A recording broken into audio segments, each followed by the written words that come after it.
ആഗമം media അവതരിപ്പിക്കുന്ന ചരിത്രം സാക്ഷിക്കുന്നു എന്ന എപ്പിസോഡിലേക്ക് സഹൃദയരായ ശ്രോതാക്കൾക്ക് സ്വാഗതം. റബ്ബറിന്റെ വില 300 രൂപ ആക്കിയാൽ BJPക്ക് ഒരു MP കൊടുക്കാമെന്ന സൂചന നൽകിയത് തലശ്ശേരിയിലെ കത്തോലിക്ക ബിഷപ്പ് ജോസഫ് പാമ്പ്ളാനിയാണ്. അതിന്റെ ഫലമായിട്ട് കത്തോലിക്കരിൽ അനേകര് തൃശൂരിൽ സുരേഷ് ഗോപിക്ക് വോട്ട് ചെയ്തെന്ന് കരുതാം. ആ കച്ചവടം സാധ്യമാക്കി തീർത്തു. പക്ഷേ റബ്ബറിന് വില 300 ആയില്ല, 250 പോലും ആയില്ല. ഇപ്പോൾ പാമ്പ്ളാനി BJPയെ തള്ളിപ്പറയുകയാണ്, ഉരുണ്ട് കളിക്കുകയാണ്. കന്യാസ്ത്രീമാർ പീഡിപ്പിക്കപ്പെട്ടപ്പോൾ അകാരണമായി അവരെ അറസ്റ്റ് ചെയ്ത് ജയിലിൽ പാർപ്പിച്ചപ്പോൾ പാമ്പ്ളാനി ബിഷപ്പിന് പൊള്ളി, കത്തോലിക്കർക്ക് സമഗ്രമായി പൊള്ളി. അവരിപ്പോൾ കൂട്ടത്തോടെ BJPക്കെതിരെ തിരിഞ്ഞിരിക്കുകയാണ്. ഇതിനിടയ്ക്ക് റോമൻ കത്തോലിക്കരുടെ പാലാ ബിഷപ്പ് 2 പ്രമേയവുമായി കടന്നു വന്നു: ലവ് ജിഹാദും നാർക്കോട്ടിക് ജിഹാദും. അങ്ങനെ ഒരു ജിഹാദ് ഉയർത്തി കാണിച്ചപ്പോൾ BJP വളരെ സന്തുഷ്ടരായിരുന്നു. എന്നാൽ മുസ്ലിം തീവ്രവാദികൾ പാലാ ബിഷപ്പിനെതിരെ ആക്രമണോത്സുകമായ സമര പരിപാടിയായി മുന്നോട്ട് പോയി. ഫലമോ മുസ്ലിങ്ങൾ ക്രൈസ്തവരുമായി ഒരു ഏറ്റുമുട്ടലിന്റെ വക്കിലേക്ക് വന്നു. ക്രൈസ്തവരെന്ന് പറയാൻ കഴിയില്ല, കത്തോലിക്കരുമായി. കത്തോലിക്കരല്ലാത്ത ഓർത്തഡോക്സുകാരും യാക്കോബായക്കാരും മാർത്തോമക്കാരും ഒക്കെ ഉണ്ട്. അവരൊക്കെ ഒരളവിൽ അവർക്ക് പിന്തുണ ചെയ്യേണ്ടത് ചെയ്തിട്ടില്ല. മറ്റേ എത്രയോ ലക്ഷങ്ങളുള്ള CSI ഉണ്ട്.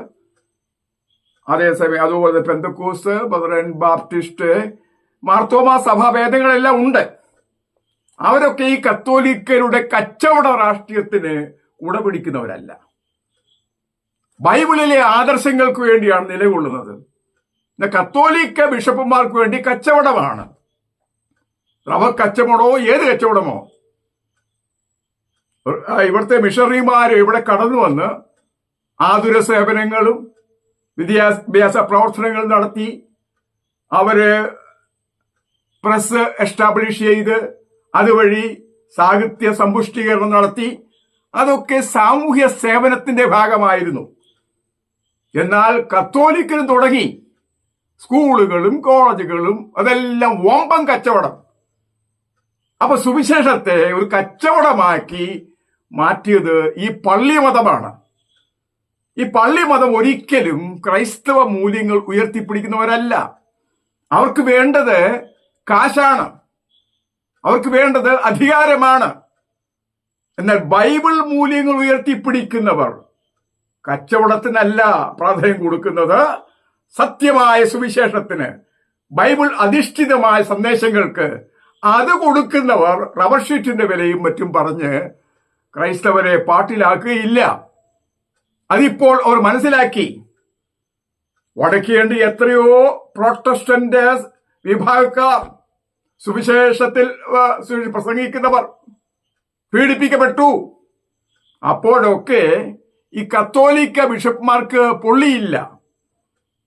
അവര് വേദനിക്കുന്നത് അവരിൽപ്പെട്ട ചില ആളുകൾ പീഡിപ്പിക്കപ്പെടുമ്പോഴാണ്.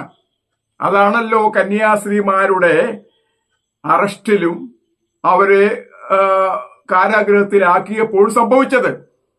അപ്പോൾ അവർക്ക് വേണ്ടത് കച്ചവടം ഒഴിപ്പിക്കുക, അതുവഴി രാഷ്ട്രീയ അധികാരം കരഗതമാക്കുക.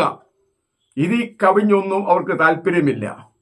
അവർക്ക് അവരുടെ കച്ചവടം കൊഴിപ്പിക്കണമെങ്കിൽ റബ്ബർ വ്യവസായം വലുതാകണം, കള്ള് വ്യവസായം വലുതാകണം. കാരണം കള്ള് വ്യവസായം വലുതായാലേ അവരുടെ ആളുകൾക്കൊക്കെ സാമ്പത്തിക ലാഭം ഉണ്ടാക്കാൻ പറ്റുള്ളൂ. അതുവഴി അവർക്ക് രാഷ്ട്രീയ അധികാരവും കൈക്കലാക്കാൻ കഴിയും. ഈ ഒരു അധപ്പതനത്തിലേക്ക്, ക്രൈസ്തവ മൂല്യങ്ങളെ നശിപ്പിക്കുന്ന തരത്തിലേക്ക് ഈ ബിഷപ്പുമാർ നേതൃത്വം കൊടുക്കുന്നത് അഭികാമ്യമല്ല. പുറം ലോകക്കാരൊക്കെ കരുതുന്നത് ക്രൈസ്തവർ എന്ന് പറഞ്ഞ റോമൻ കത്തോലിക്കൽ എന്നാണ്. കാരണം എന്താണ്? മുട്ടിന് കുരിശടികൾ സ്ഥാപിച്ച് അതിൽ ഓരോ ഭിക്ഷാപാത്രം വെച്ചിട്ട് ആളുകളുടെ കാശ് വാങ്ങുക, അതിൽ കവിഞ്ഞൊന്നും അവർക്കില്ല. ഇതൊക്കെ സ്ഥാപിക്കാൻ ഒരു കാശ് വേണം. അതിന് വേണ്ടി എന്തും ചെയ്യാൻ മടിക്കുകയില്ല അവര്.